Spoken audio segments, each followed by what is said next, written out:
भीम जैसा बल, चट्टान जैसी ताकत, बेमिसाल इंजीनियरिंग का सबूत मोदी ने समंदर में तैयार कर दिया ऐसा पुल जो राम सेतु तक ले जाएगा। आसमान की तरफ खुलेगा तो मशीन से ऊपर उठ जाएगा। नई तकनीक, नया आइडिया, मोदी ने करिश्मा ही कर दिया, लोग करने लगे तारीफ।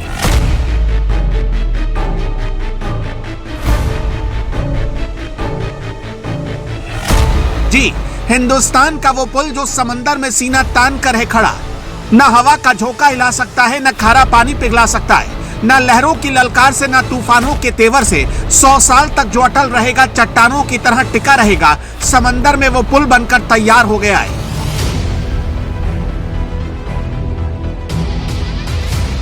जिसे देखकर हर हिंदुस्तानी का सीना फक्र से चौड़ा हो जाएगा, जिसकी इंजीनियरिंग देखकर दुनिया का दिमाग घूम जाएगा, जिसमें लगा पेंट है खास, जिसमें लगे स्टील है खास, जिसमें लगे पिलर्स को एक खास मटेरियल और धातुओं को मिलाकर तैयार किया गया, जिससे इसकी उम्र होगी कम से कम 100 साल।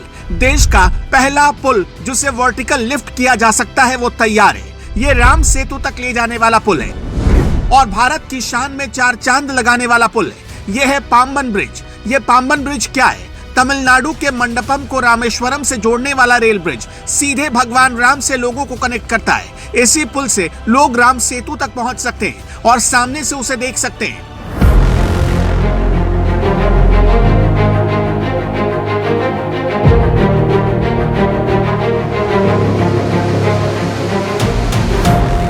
अप्रैल नया दिन होगा, पावन दिन होगा, रामनवमी का अवसर होगा, राम सेतु की भूमि होगी और राम का नाम लेकर भारत उस दिन एक नया कीर्तिमान स्थापित करेगा।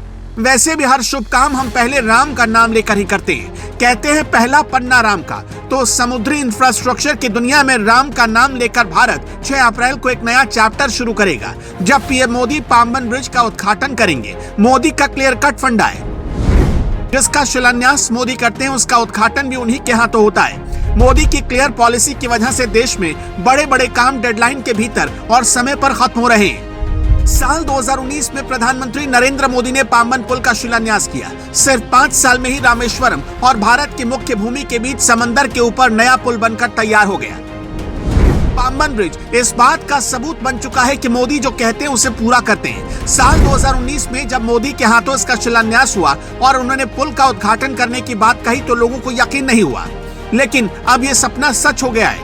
पाम्बन ब्रिज का एक एक स्पैन, एक एक पिलर बहुत सोच समझकर और बहुत खास सामानों से तैयार किया गया।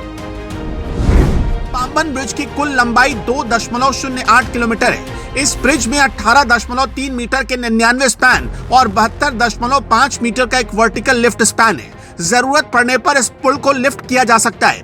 पुराने पुल की तुलना में करीब 3 मीटर ऊंचा है, जिससे बड़े बड़े जहाज आसानी से पार कर सकते हैं। इसके सब स्ट्रक्चर में 333 पिलर्स हैं। इस ब्रिज को ऐसे डिजाइन किया गया जिससे ये 100 सालों से भी ज्यादा टिक सके।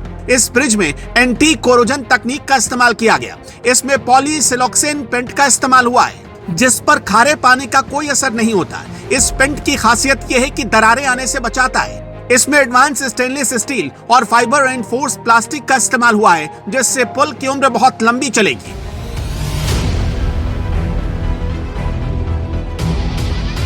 पाम्बन ब्रिज सिर्फ एक ब्रिज नहीं है, बल्कि दुनिया को यह दिखाता है कि भारत डिजाइन और सर्टिफिकेशन के मामले में दुनिया का बॉस बनने के लिए तैयार है। हम ऐसा क्यों कह रहे हैं? दरअसल आईआईटी चेन्नई और आईआईटी बॉम्बे जैसी संस्थाएं समुद्री पुल के डिजाइन में मास्टर होती जा रही हैं और जिनकी मदद से रेल विकास निगम लिमिटेड ने इस पुल को डेवलप किया है। रामेश्वरम द्वीप भारत की सांस्कृतिक, धार्मिक और आध्यात्मिक विरासत का अभिन्न अंग है। इसी जगह पर स्थित है श्री रामेश्वरम लिंग, जिसकी स्थापना रामायण काल में प्रभु श्री राम के द्वारा की गई। जब माता सीता की खोज में भगवान लंका जाने लगे तो रामेश्वरम में रुके। समंदर पर पुल बनाने से पहले भगवान शिव की आराधना की गई, तभी यहाँ प्रभु राम ने एक शिवलिंग की स्थापना की। इसी शिवलिंग को श्री रामेश्वरम लिंग के नाम से जाना जाता है, जिसे 12 ज्योतिर्लिंगों में जगह मिली है। आपके जहन में एक और सवाल आ रहा होगा, यहाँ तो पहले भी एक रेल ब्रिज हुआ करता था, फिर नए ब्रिज की जरूरत क्यों पड़ी? दरअसल पुराना ब्रिज जर्जर हो चुका था, जिसे अंग्रेजों के कालखंड में बनाया गया, इसलिए नए ब्रिज का निर्माण कराया गया। लेकिन नए ब्रिज के निर्माण के दौरान इस बात का पूरा ख्याल रखा गया कि टूरिज्म फ्रेंडली और इकोसिस्टम फ्रेंडली हो। तमिलनाडु के लोग भी मानने लगे हैं कि इस ब्रिज में भारत की बुलंदी की तस्वीर दिख रही है। 2014 से भारत को इतिहास लिखने की जैसे आदत सी हो गई, क्योंकि देश का नेतृत्व ऐसे हाथों में है जिसके पास विजन भी है और व्यू भी।